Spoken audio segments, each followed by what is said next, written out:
Hi, welcome back.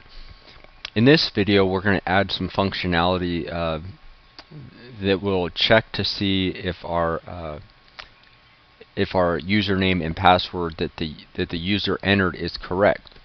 We're going to do this using some variables, which let's just pretend these are variables that we pulled from a database.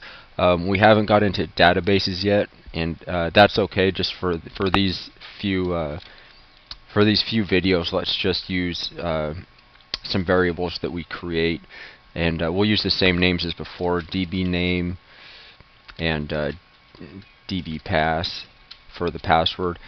And in reality, these would be variables which we pulled from a database. So we can, to write pseudocode here, we could go from database to be determined.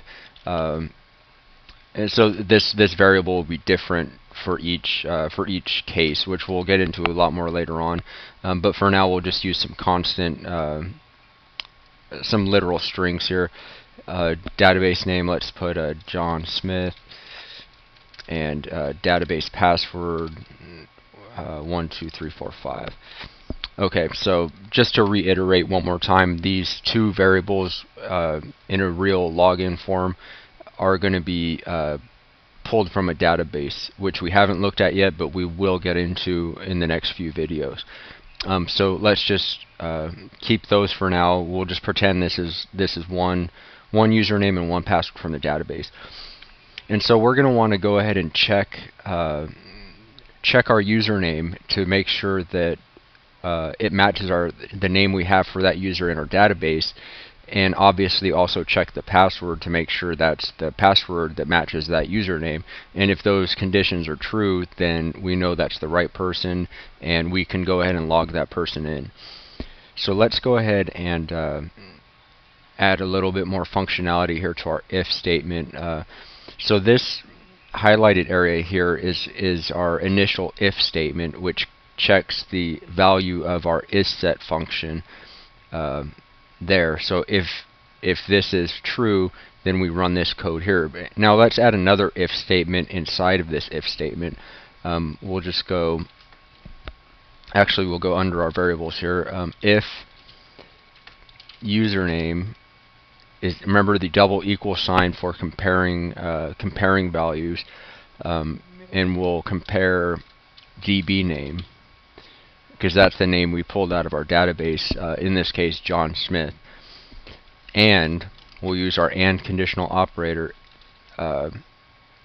Password is equal to whatever password we pulled out of the database for that user. Okay, so then let's add our opening and closing curly braces. And if this is true, we'll go ahead and cut our echo statement out there and add it in here, and we'll say welcome back, John Smith, if this is a correct username and password. Else we're going to echo out username and password do not match. Okay, now in this case where username and password do not match, we're actually also going to want to include our form, so maybe they could try again.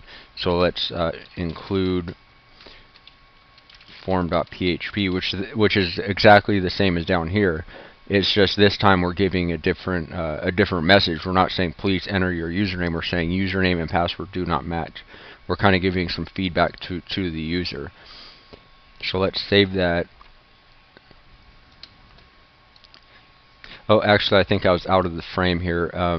Sorry about that. So I was referring to this else statement down here. Please enter your username, and this else statement here, which just gives our user a different message there. So let's go ahead and see what that does in our browser. Make sure you reload to get a fresh copy of your file there. So we'll enter John Smith, and we'll put the wrong password in. Okay, so username and password do not match, plus we had our form appear again. So there's our form.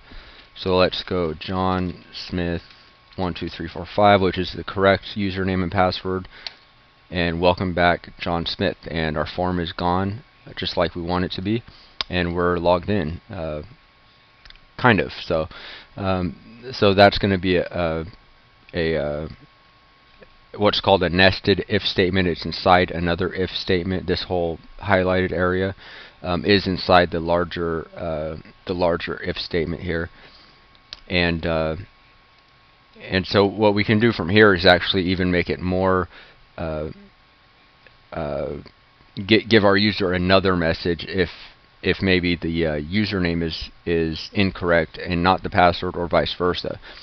So let's get rid of this and conditional operator and everything behind it. We can go if username is equal to database name. We could go and make another if statement inside of that if statement. So we can go if the username matches, let's go ahead and also check if password is equal to the database password. And if that's true, then echo welcome back so and so. Otherwise, else echo wrong password, because this condition here, if password equals database pass, was not true, will echo wrong password, and that'll be it. So if username does not equal database name, then we could have it go down here and echo username not found. Okay, so now we have two different scenarios. If they enter the wrong username, we'll say username not found. If they enter the right username, we'll go down to here. If they enter the wrong password, we'll drop down to our else wrong password. So now we're getting pretty clear with our user what we're expecting from him or her. And also, one more thing, we'll also want to include our form.php. So if it is the wrong password, they can go ahead and try again. So let's save that. We'll reload this.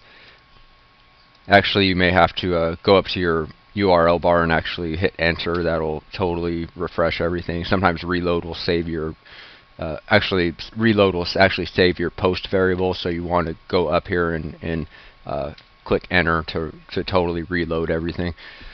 So please enter username John Adams and the correct password. Let's see what happens. Username not found. Okay, so let's try John Smith, and then we'll put the wrong password.